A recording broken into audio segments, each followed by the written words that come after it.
tema de este día es la nueva era de poder. Y Dios mediante, vamos a comenzar una nueva serie de estudios al respecto de este libro maravilloso, esta hermosa historia de la Iglesia, esta sorprendente historia de la Iglesia.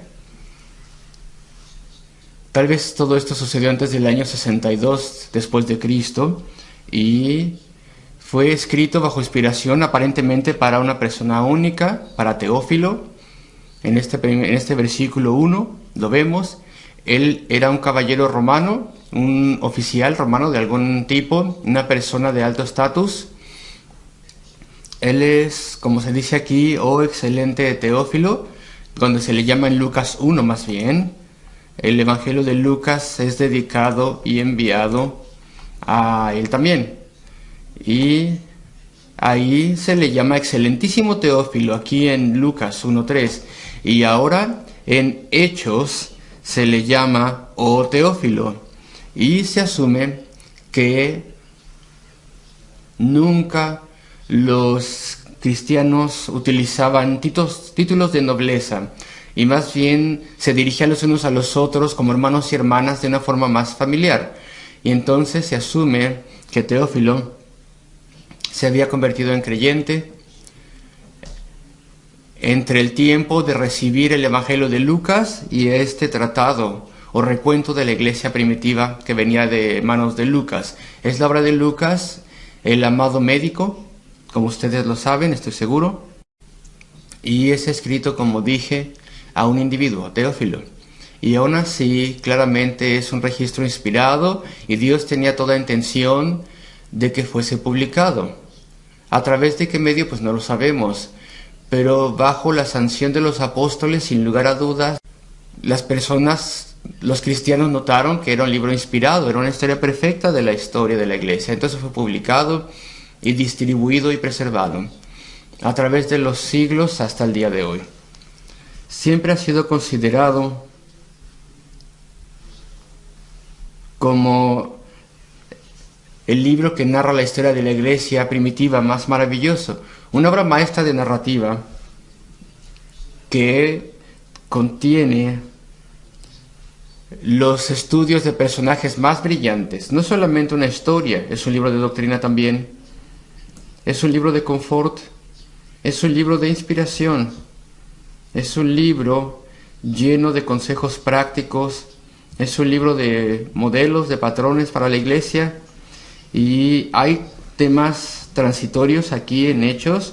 Había algunas cosas en Hechos que estaban sujetos a transición desde el principio de la iglesia, cosas que serían refinadas y mejoradas a través de las epístolas por instrucción de Dios, pero en su mayoría vemos aquí un patrón para las iglesias de Cristo, un patrón, un modelo para evangelismo, un modelo de comportamiento. Es un libro bastante práctico. El libro de los Hechos siempre ha tenido críticos. Hay críticos bíblicos que son cínicos para con la iglesia, para con la Biblia. Hay críticos literarios, muchos de los cuales utilizan un libro de la Biblia y lo despedazan, y el libro de los Hechos ha estado sujeto también a muchísimos ataques desde los primeros de los tiempos. Y en tiempos recientes, en el siglo XVII y el XVIII, también hubo ataques, y en particular en el último cuarto del siglo XVIII se atacaba bastante a Lucas y a Hechos, diciendo está mal aquí, está mal allá, tiene un error aquí, un error allá. No sabía cómo deletrear, no sabía la historia, no conocía los términos correctos, ni tampoco cómo describir cosas. Y casi era descrito como un perfecto ignorante. Sin embargo, el libro de los Hechos ha sobrevivido las tormentas de los criticismos que se ha extendido hasta el siglo XX. Gradualmente, el criticismo ha muerto. Y hay muy pocos ataques ahora en los Hechos. Estos ataques se han disipado por muchas razones. Cuando se hicieron descubrimientos arqueológicos, Eso probó que Lucas estaba en lo correcto. Cuando él utilizaba un nombre en particular para un dignatario, decían, eso no es así, decían los críticos, jamás eran llamados así. Hasta que se descubrieron las inscripciones en los lugares arqueológicos. Y una y otra vez Lucas fue probado correcto y ellos estaban en un error, como siempre. Y entonces aprendimos más al respecto de la gente de aquel entonces de fuentes de fuera de la iglesia. Y Lucas está en lo correcto. Y algunos de los grandes críticos cambiaron de parecer y reconocieron que estaban en un error. Y otros callaron. Y hasta ahora, el libro de los Hechos, y lamento pasarme tanto en esto, pero es importante que lo sepamos, el libro de los Hechos, casi de forma universal, es estimado. Incluso aquellos que no son cristianos también lo estiman, reconociendo que es una historia perfecta, es una historia sofisticada, correctísima, pero no solamente historia, es mucho más que historia, tan bueno como pueda ser en respecto de su historia, porque tiene muchísimo que enseñarnos. Los tratados sorprendentes, donde dice, en el primer tratado, el anterior tratado, esto hace referencia a previas obras de Lucas. Dice, hablé acerca de todas las cosas que Jesús comenzó a hacer y a enseñar. Todo lo que el Señor Jesucristo comenzó a hacer y a enseñar. Y podemos tomarlo de dos formas. Una de las formas en la cual podemos entender esto es que Cristo, antes de que ascendiera al cielo, comenzó su obra. Eso sería verdad en cierto sentido, pero no es el correcto sentido. Sin embargo, es lo que se dice comúnmente, que Lucas en su Evangelio narra todo lo que el Señor Jesucristo comenzó. Y en el libro de los Hechos, él retoma el tema. Después, ahí comienza a retomar la enseñanza de los libros de los Hechos. Y entonces se desarrolla lo que se dijo antes a través de los Hechos y los Evangelios. Porque el Señor resucitado continuó haciendo actos a través del poder del Espíritu, a través de la iglesia, y estos actos continuarían. La enseñanza se cerraría cuando se cerró la Biblia, el canon bíblico, y es como si Lucas estuviera diciendo que en su Evangelio él lidió con lo que el Señor Jesucristo comenzó a hacer, y ahora lidiaría con lo que continúa haciendo. Bueno, eso sería correcto, pero no es exactamente lo que quiere decir el pasaje. Todo lo que Jesucristo comenzó, tanto a hacer como a enseñar, durante su tiempo de vida, Él puso el fundamento. Él comenzó todo. Él es el autor y consumador de nuestra fe. Él todo lo comenzó, Él es el alfa y la omega, lo sabemos. Y el Evangelio, los Evangelios nos dicen cómo Cristo compró la salvación, cómo Él aseguró la salvación a través de su sufrimiento y la muerte en la cruz del Calvario.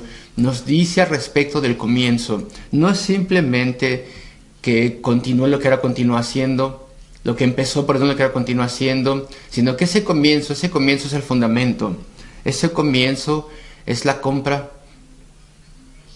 Solamente Cristo podía comprar la salvación. Él es el único Salvador. En cualquier religión, la que ustedes quieran, porque hay muchas religiones, sin embargo es solamente una con un Salvador, quien puso un fundamento, quien vino y compró las almas de hombres y mujeres perdidos que vendrían a Él un día, y sufrió, murió por ellos, y pagó su eterno castigo, y les liberó. El fundamento, el cimiento es maravilloso, es el logro más maravilloso imaginable en la historia del mundo.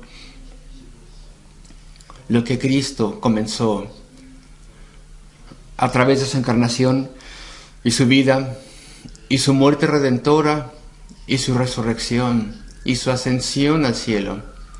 Todo fue comprado, todo está seguro. Es el gran fundamento, el gran cimiento.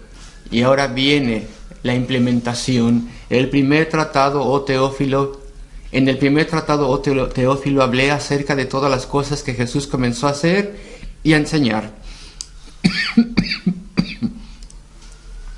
Los eventos en su vida, los grandes milagros. Había milagros en el Antiguo Testamento, milagros en el tiempo de Moisés, milagros A través del Antiguo Testamento, a través de ciertos profetas, cosas eran hechas, pero no hubo nada que pudiera ser comparado con los milagros de Cristo. La mera cantidad, la mera naturaleza de la naturaleza de los milagros que hizo Cristo, milagros sobre la naturaleza, milagros de sanación, milagros que le autentificaban que Él era Dios, Dios encarnado, milagros también que enseñaban al respecto del camino a la salvación y cómo Él lidiaría con las almas y les bendeciría. Lo que Cristo comenzó a hacer, Él continuaría haciendo milagros, claro, a través del poder de su Espíritu, milagros en corazones, al salvar almas, al traer personas a Él. Y todo lo que Él comenzó a enseñar. ¿Hasta qué? Versículo 2. Hasta, primero que nada entonces, en este pasaje, y voy a tener diferentes títulos simples, hasta el día en que fue recibido arriba, y mi primer título será el siguiente. Hay una nueva era para el reino de Dios. En estos versículos lo vemos. Una nueva fase. Hasta el día en que fue recibido arriba. ¿Recibido arriba? ¿Tomado? ¿Acaso Cristo no ascendió al cielo a través de su propio inmenso poder? Claro. Claro que sí puede ser así. Él ya era el Señor resucitado. Él se levantó de los muertos. Él fue revestido por completo con su eterno poder que siempre había tenido. Él no necesitaba la ayuda del Padre o del Espíritu para poder ascender al cielo. Y después, aún así, dice aquí, hasta el día en que fue recibido arriba. Como si el Padre le hubiese tomado arriba. Y como si Él no hubiera necesitado ascender a través de su propio poder. ¿Esto es un punto pequeño? No. Así como la resurrección es un punto muy importante. Él fue tomado, fue recibido. El hecho de que el Padre extendió su brazo, si pudiéramos decirlo así, y le tomó hacia arriba, eso implica la aprobación de los otros miembros de la deidad. Y claro que la tenían. Sabemos que es un Dios en tres personas misteriosas, pero así como la resurrección, el hecho de que fue tomado, fue recibido arriba, esto implica la aprobación completa del Padre y del Espíritu, si ustedes quieren también, aprobación en el éxito de su misión. Él ya había muerto por pecadores, Él ya había tomado cada onza de castigo de vida a su pueblo, Él ya había logrado todo lo que había venido a hacer en este mundo. Era su respaldo, el respaldo de lo alto. Así que el lenguaje es importante. Hasta el día en que fue recibido arriba o tomado, después de haber mandado o dado mandamientos por el Espíritu Santo a los apóstoles que había escogido. Los pasajes nos darán ciertos detalles, pero Él les dio instrucciones. El Señor resucitado, en el tiempo de que apareció a ellos, dio instrucciones y lo hizo a través del Espíritu Santo, que es la forma que tiene la Escritura de decirnos que todas las instrucciones que les dio y la información que les dio estaba grabada en sus corazones, estaba escrita en sus corazones. Tiene que ser así. Ellos también serían inspirados a escribir parte de la Escritura, los Evangelios, por ejemplo, las epístolas, cuando Pablo llegó a ser Pablo, y claro, Pedro, Juan,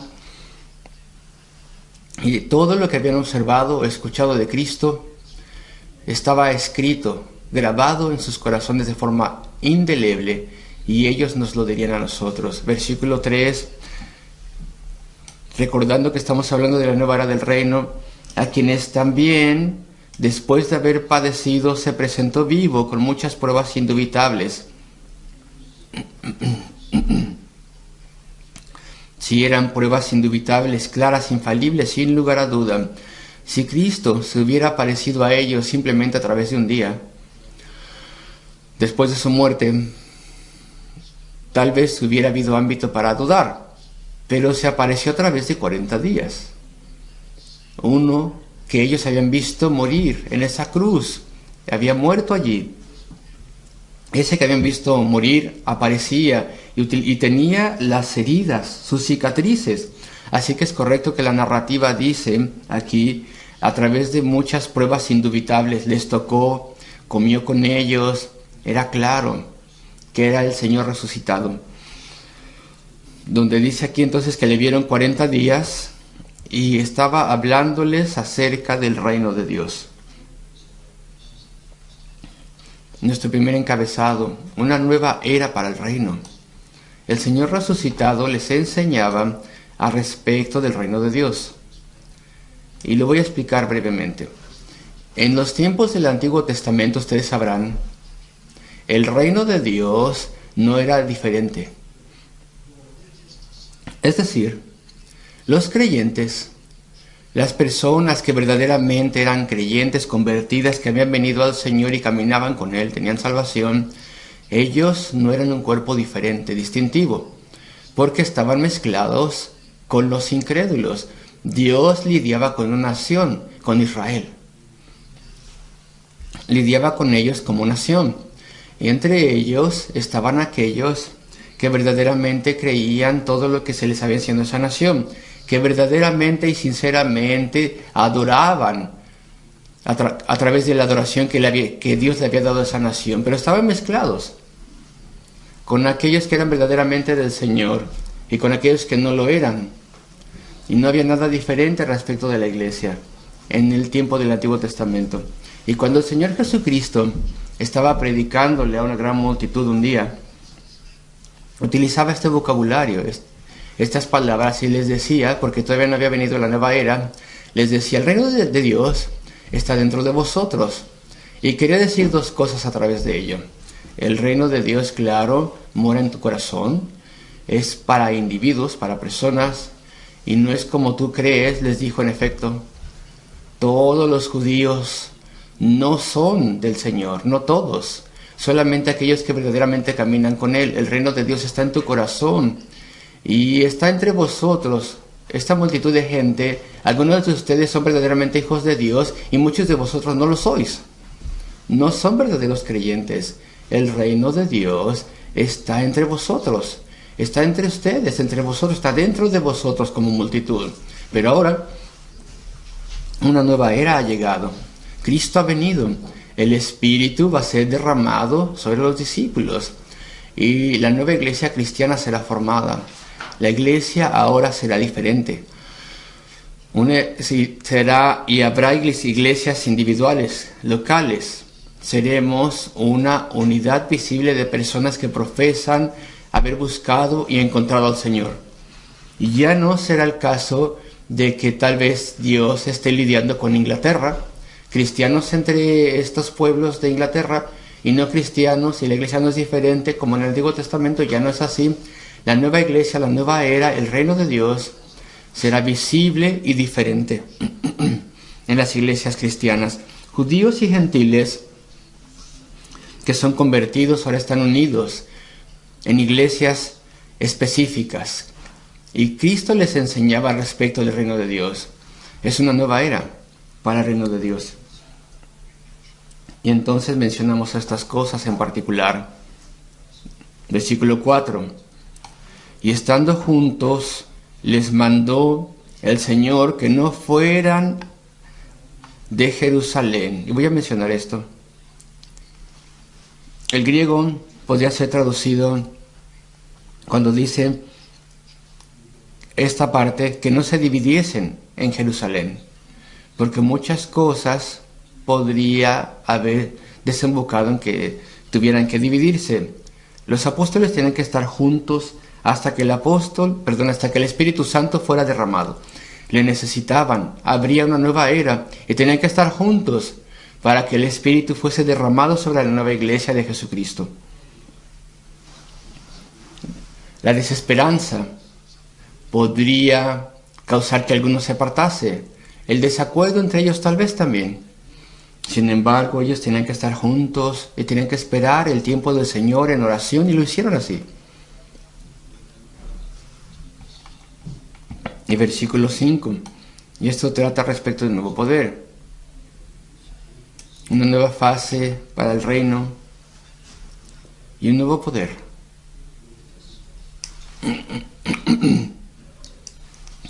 Y lo vemos en el versículo 4, pero en específico en el 5. Porque Juan ciertamente bautizó con agua, mas vosotros seréis bautizados con el Espíritu Santo dentro de no muchos días. Dentro de no muchos días. Iban a ser 10 días, de hecho, desde el tiempo en el que Cristo lo dijo. En 10 días descendería el Espíritu Santo en el día de Pentecostés. Entonces tendrían un nuevo poder. Ya habían sido discípulos de Cristo. Todo el poder había sido ejercitado por Él. Y claro, Cristo les dio la oportunidad de ejercitar obras de poder ellos mismos. Les reunió un día, como ustedes sabrán, y les envió para anunciar a todos los pueblos y villas que el reino estaba cerca, se había acercado, y les dio poder para sanar personas y para arrojar demonios. Y también ellos hicieron esas cosas, pero eso era un poder delegado temporal para ellos. Todo el gran poder estaba en las manos de Cristo, pero ahora ya no estaría Cristo con ellos, y el Espíritu descendería sobre la iglesia, y todos aquellos que son del Señor tendrían cierto poder. Poder para testificar, poder para proclamar su nombre. Dios estaría con ellos y les ayudaría. Así que es una nueva era de poder, a través de la testificación de la iglesia. Pero los discípulos tienen una pregunta, versículo 6. Entonces los que se habían reunido le preguntaron diciendo: Señor, ¿restaurarás el reino a Israel en este tiempo?